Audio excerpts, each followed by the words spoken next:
Hi, I'm Craig with ApplianceVideo.com. Today, we will show you how to replace the drive belt on this Samsung gas dryer.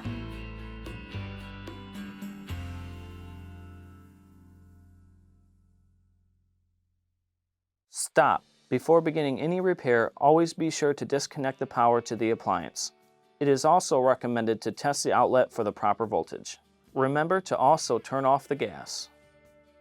The main reason why you'd be replacing a drum belt is if the unit will not run at all. Now, click on the link below to view this repair video.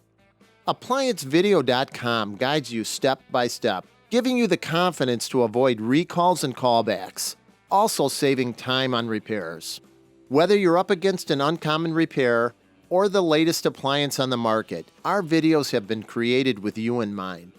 Our growing library of videos have been produced using our factory-certified technicians who have extensive infield experience over the past 30 years. ApplianceVideo.com provides high-quality repair videos that anyone can follow, regardless of their skill level. We are here to help. Click on the link below to view this repair video and let us help you do it right the first time.